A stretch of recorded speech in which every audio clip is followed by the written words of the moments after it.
Publication থেকে এবার যে বইগুলো প্রকাশিত হয়েছে তার মাঝে প্রথম বইটা আমার বইটা হাতে এসেছে আর কি, ঢোকার পরে আমাদের হাতে এই বইটা দিল। এই বইটা সম্পর্কে আমি যদি বলি, নাম দেখে অবশ্য বোঝা যাচ্ছে রাসূল সাল্লাল্লাহু আলাইহি ওয়াসাল্লাম দেখতে যেমন ছিলেন। মানে আমি এই বইটায় রাসূল সাল্লাল্লাহু আলাইহি ওয়াসাল্লামের চুল থেকে নিয়ে শুরু করে পা পর্যন্ত, পায়ের আঙ্গুল পর্যন্ত সিরিয়াল বর্ণনা করেছি।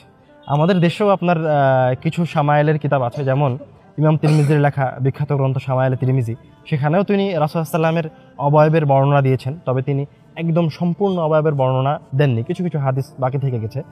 এবং তিনি বারবার যতবার কোনো যে টপিক্সে ঢুকেছেন তখনই তিনি পূর্ণ হাদিসকে রিপিট করেছেন।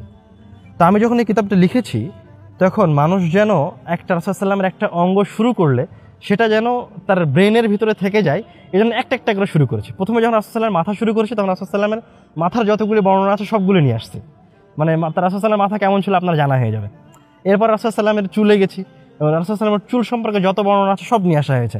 এভাবে রাসূল সাল্লাল্লাহু আলাইহি ওয়াসাল্লামের কান, রাসূল সাল্লাল্লাহু আলাইহি ওয়াসাল্লামের চোখ, রাসূল সাল্লাল্লাহু আলাইহি ওয়াসাল্লামের শরীরের অবয়ব, তার বুক, তার পা, এবং এভাবে তার রাসূল সাল্লাল্লাহু আলাইহি ওয়াসাল্লামের পায়ের আঙ্গুল পর্যন্ত। তো শুরু থেকে শেষ পর্যন্ত পড়লে রাসূল সাল্লাল্লাহু আলাইহি ওয়াসাল্লামের ছবি এই জায়গায় অঙ্কন করা নাই, কিন্তু আপনার ব্রেনে রাসূল সাল্লাল্লাহু আলাইহি ওয়াসাল্লামের একটা ছবি চলে আসবে। তো কেউ যদি রাসূল সাল্লাল্লাহু আলাইহি ওয়াসাল্লামকে দেখতে চায় তো সে বইটা অবশ্যই পড়তে পারে।